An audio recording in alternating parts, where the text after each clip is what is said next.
So guys, views to কি মজা আছো আমি ডিফু ৰিক্ৰিয়েশ্যন পাৰ্কত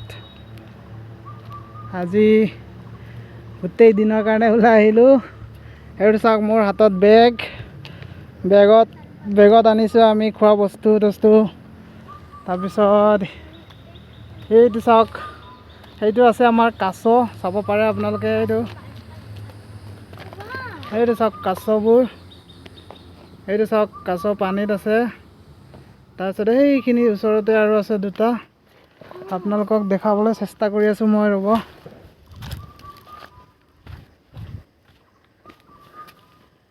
এয়া গাইছ দুটা চাওক, এয়া দুটা চাওক ধুনীয়াকৈ শুই আছে দুটা, ইমান মজা লাগিছে চাই। গৰমত মানে সিহঁতেও ৰেষ্ট লৈ আছে।